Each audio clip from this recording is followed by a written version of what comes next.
सिर्फ 9 रुपये 80 पैसे, मतलब एक कटिंग चाय के पैसे में आप इंडिया की 100 fastest growing small cap companies के मालिक बन सकते हो एक साथ एक सिंगल क्लिक में। और 12 रुपये में आप इंडिया की टॉप 750 कंपनीज में इन्वेस्ट कर सकते हो, जिसमें 100 लार्ज कैप स्टॉक्स होंगे, 150 मिड कैप स्टॉक्स होंगे और 250 स्मॉल कैप स्टॉक्स होंगे और बाकी होंगे माइक्रो कैप स्टॉक्स, और वो भी सिर्फ 12 रुपये में। Can you imagine this?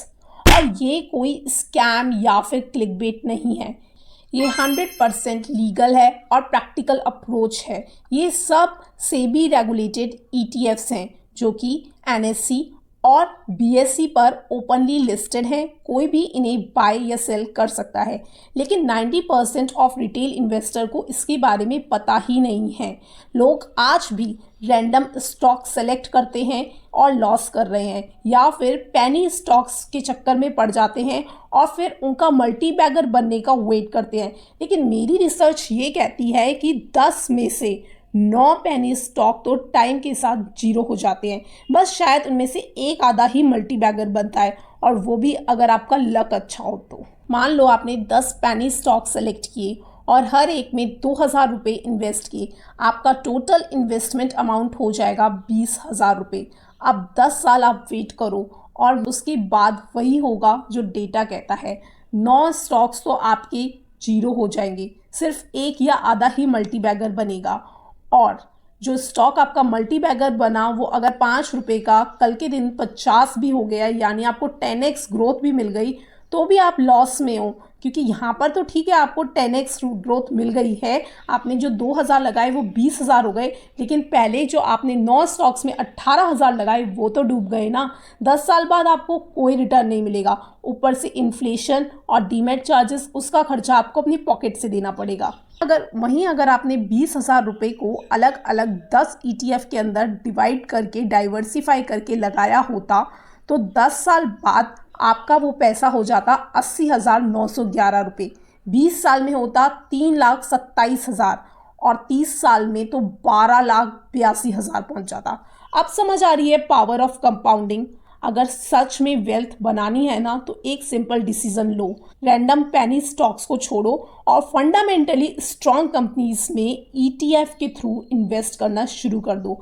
NSE के हिसाब से आज इंडिया के अंदर 250 प्लस ETF लिस्टेड हैं फ्रेंड्स, और कई ETF की प्राइस तो 20 रुपये से भी कम है।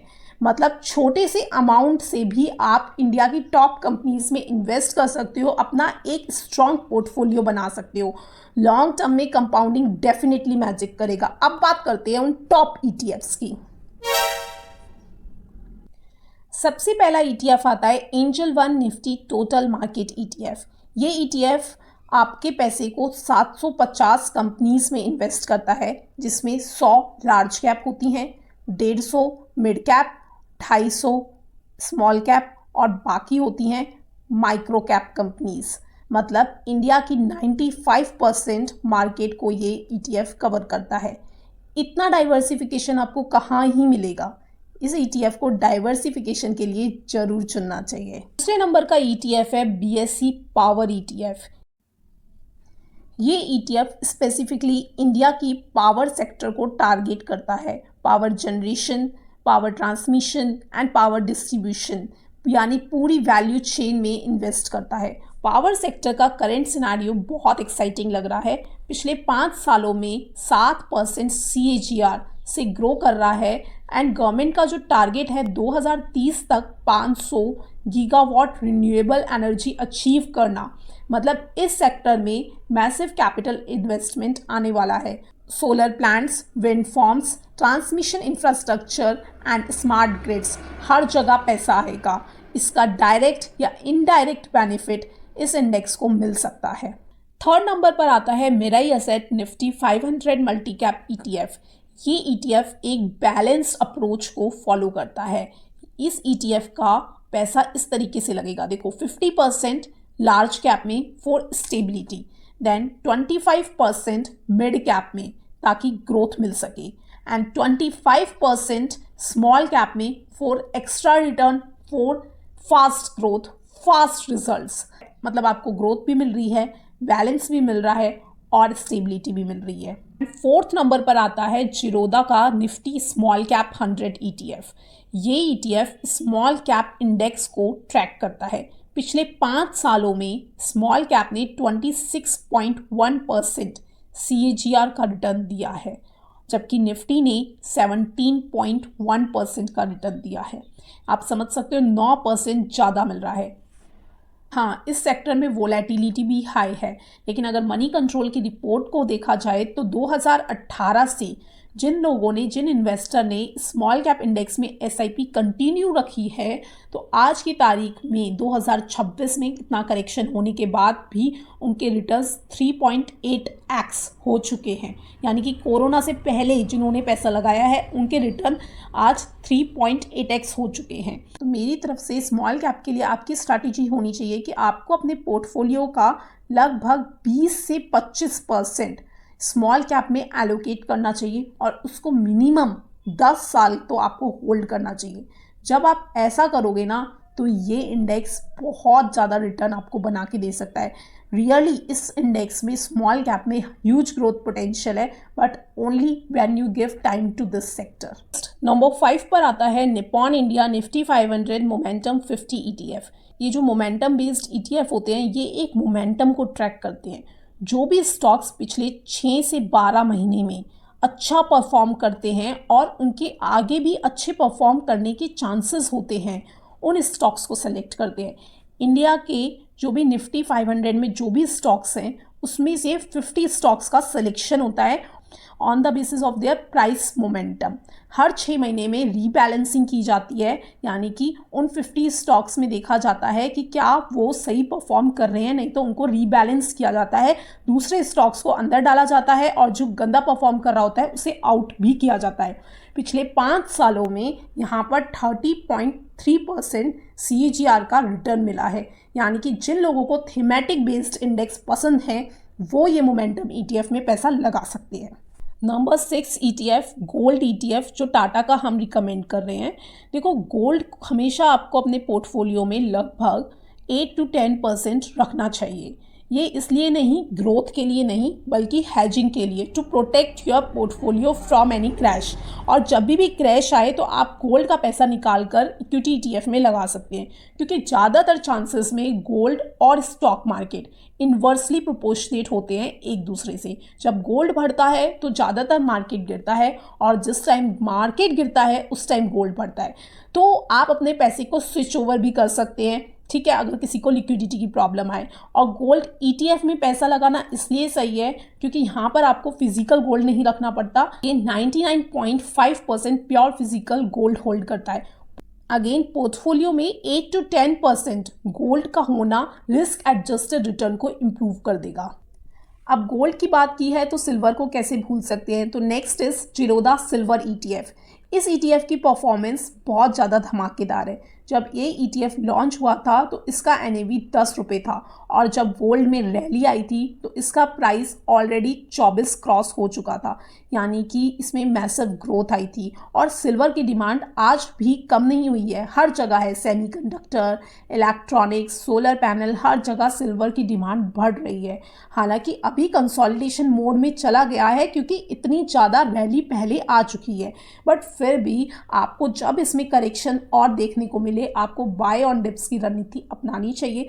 थोड़ा एलोकेशन सिल्वर में भी करके रखना चाहिए, ज़्यादा मत करो, बट हाँ 5 to 8% यहाँ पर भी अपना पैसा लगा कर रखो, क्योंकि डिमांड वाइज तो ये सेक्टर भी फ्यूचर के लिए सही है। लॉन्ग टर्म इन्वेस्टमेंट के लिए तो यहाँ पर भी अपॉर्चुनिटी है। अब आते हैं कुछ ग्लोबल ETF पर, जिनसे आप इंडिया के बाहर भी इन्वेस्ट कर सकते हो। US, चाइना, जापान जैसी कंट्रीज में इन्वेस्ट कर सकते हो और अपने पोर्टफोलियो को डाइवर्सिफाई कर सकते हो। तो इसमें सबसे पहला आता है Motilal Oswal Nasdaq 100 ETF, MON 100 ETF, जो US की टॉप टेक कंपनीज में इन्वेस्ट करता है, जैसे Nvidia, Apple, Microsoft, Google, Netflix, Amazon, Alphabet, Tesla. इन कंपनीज में। पिछले 5 सालों में इस ETF ने 200% से ज़्यादा का रिटर्न दिया है।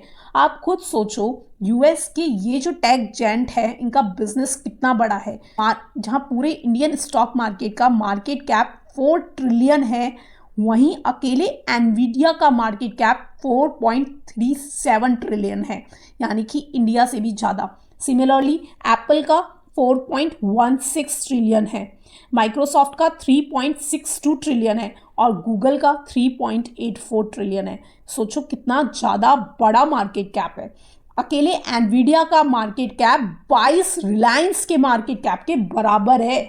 वैसे तो इन कंपनीज के एक एक शेयर का प्राइस लगभग $200 से $250 चलता है, यानी कि इंडियन रुपीस में बात करूं तो 20,000 से औसतन 25,000 रुपये के आसपास है। लेकिन एक ऐसा तरीका है जिससे आप सिर्फ 100 रुपये में इन ग्लोबल जाइंट्स के शेयर होल्डर बन सकते हो, और वो तरीका है ETF के द्वारा। बिना हजारों लाखों रुपए इन्वेस्ट किए US बैंक अकाउंट खुलवाए सीधे मोबाइल ऐप से। और एक और फ़ायदा होता है फ्रेंड्स, जब भी आप US के स्टॉक्स में इन्वेस्ट करते हो ना, तो आप डॉलर डिनोमिनेटेड असेट में इन्वेस्ट करते हो, मतलब आपका पैसा डॉलर में कन्वर्ट हो जाता है, रिटर्न्स भी आपको डॉलर में मिलेंगे। और पिछले 10 साल के डेटा के मुताबिक रुपी हर साल डॉलर के अगेंस्ट 3 से 4% डेप्रिशिएट होता है, जिसका सीधा बेनिफिट आपको मिल सकता है। यानी हर साल आपके रिटर्न्स 3 से 4% एक्स्ट्रा एड ऑन होते हैं। अगर US स्टॉक्स ने सपोज आपको 18% रिटर्न दिए, आपका रुपी डेप्रिशिएट हो गया 4%, तो आपका रिटर्न हो गया 22% पर एनम। Next is Mirae asset NYSE FANG plus ETF। ये ETF NYSE FANG plus index को ट्रैक करता है, जिसमें 10 मेगा कैप US स्टॉक्स होते हैं, जैसे Apple, Amazon, Meta, alphabet, Nvidia, Microsoft, Netflix, Tesla, Alibaba and बायदू। इस इंडेक्स की खास बात है कि ये इक्वल वेटेड है, मतलब हर कंपनीज का इस इंडेक्स में बराबर वेट होगा। इससे किसी एक स्टॉक का डोमिनेंस कम हो जाता है और आपको एक बैलेंस्ड एक्सपोजर मिलता है। तो फ्रेंड्स, ये थे टॉप 10 ETF। अगर आपको वीडियो इंटरेस्टिंग लगा हो तो please like, share and subscribe करना और बेल आइकन दबाना मत भूलना, ताकि आपको वीडियो की नोटिफिकेशन टाइमली मिलते रहें। जय हिंद, जय भारत।